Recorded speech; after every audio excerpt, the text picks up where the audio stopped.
How do you manage your spending if you don't make a budget?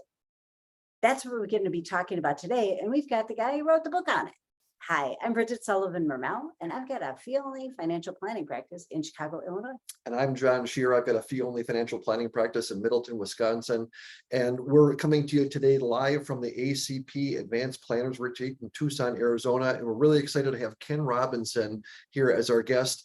And Ken is the guy that wrote the book. What's the exact title of your book, Ken? The book's called Don't Make a Budget, Why It's So Hard to Save Money and What to Do About It. Good. I'm glad that you had that mouthful and not me. Yeah, thanks. And thank you so much for having me. Yeah, this is awesome. So I mean, really excited to share with our viewers that exact topic. I mean, literally wrote the book on how do you save. If you don't have a budget, how do you save within your spending? Why don't you just kind of tell us some of the tenets of the book and what you talk about? Well, the system that I wrote up, it's just a way to pay yourself first, but I provided specific steps.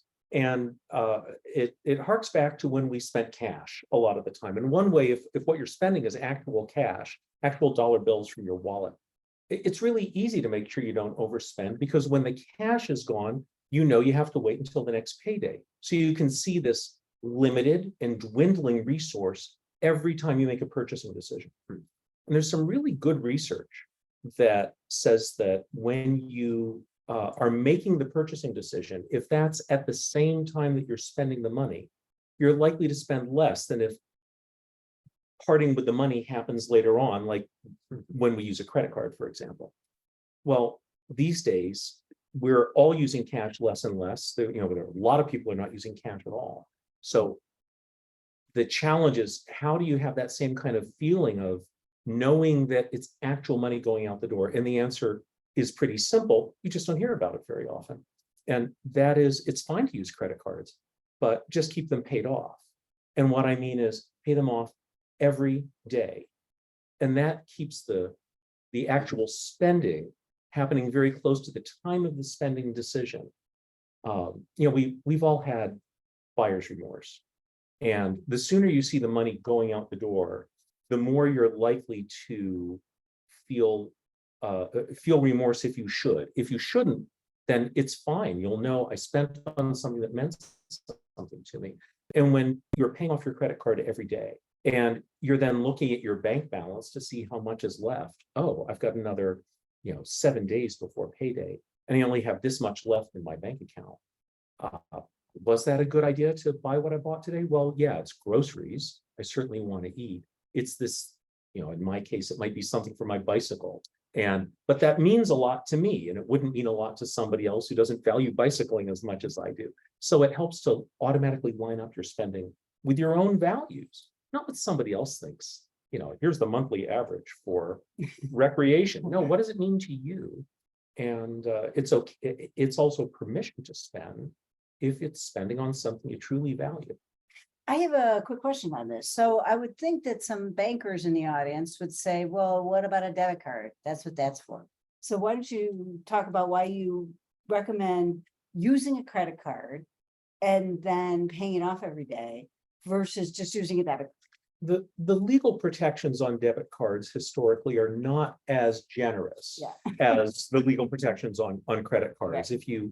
If there's a charge that for some reason needs to be disputed on a credit card, you have, I believe it's 60 days to lodge a written objection. And the credit card websites that I'm reviewing make that much easier than it used to be. You can often lodge that official request for a chargeback online. The other issue is that when you give somebody a debit card, that's going immediately out of your bank account. There's no buffer. And if a bad guy, that's the technical financial planning.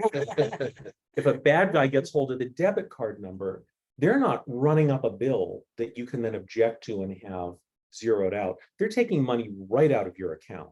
And the time to respond to that under the law is much shorter than it is with a credit card. Ken, when you talk about paying your credit card daily, I love that concept, right? Kind of almost tying it to the wallet. Is it, and so many things are online these days, right? Is it going online and making that transfer? Are you talking about physically writing a check on a daily basis? What is it, or is there any difference between those things in your opinion? I think the difference is in the mind of the consumer, and whatever makes the consumer feel more like they've actually parted with something of value, they've actually parted with money to have this purchase that they've just made. That's what they should do. I know a lot of people, they don't even have a checkbook anymore, and it's fine if they pay off the credit card by doing an electronic payment every day. The key is that it's something that ties into their feeling of, oh, I don't have as much money as I used to because I made the decision to buy a new bike helmet, to buy this present for someone who is important to me, to go out to dinner because I knew I had the money to go out to dinner. Whatever the spending decision is, the spending experience should be as close in time to that as possible.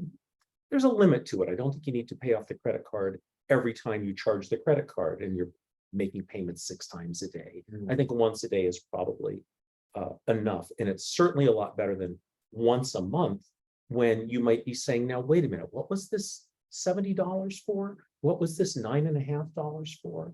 Because the little things do matter. The little things can add up. So even if it's a small expense, Yeah. I like to see it paid every day. Yeah, I love the idea because I feel like it makes it intentional and it makes you conscious. So one of the things that I do different than pay my credit card every day is I try to track my eating. Mhm. And because they found that you eat like 15% less or 20% less, similar with spending, if you just keep track of it, Mhm. because you're not, similar with spending, you can be like, oh yeah, this all looks great and there's no consequence. And then the consequences,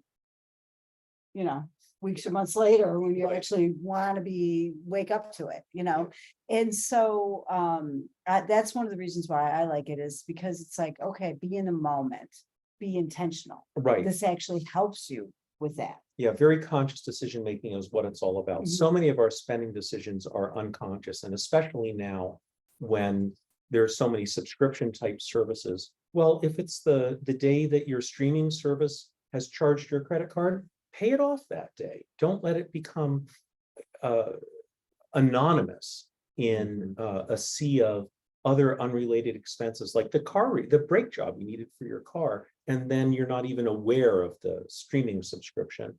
And over time, you may find that, you know what, I really am not using that particular streaming service anymore. I'm happy with the other 2 that I'm paying for, or something like that. Or you might decide, I'm getting a lot of joy out of that. And the thing that I really need to decide that I want to cut back on is I'm spending, all of this money getting coffee on the way to work in the morning. Maybe if I just brewed it at the office, it would cost less. And by the way, I've run the numbers. You can brew 7 cups of coffee at the office for the cost of 1 drip coffee at the Gourmet Coffee House. Okay, I have a question for you. I buy most of my clothes online, and so then I do returns. Okay. So how do you handle that? I'm getting money back from the credit card company or the retailer. I think when money is coming back to you, the technical financial planning term for that is that's a good thing. And what's going to happen is that if your bank balance is a bit lower than it needs to be, that's just going to make you think more consciously about whatever the next expense is. You could always, when you return it, say, you know what, I've sort of prepaid the $45. And so my next $45 of spending on the credit card, I don't need to make the payment for that because I've already prepaid that $45. So there's no problem with doing that.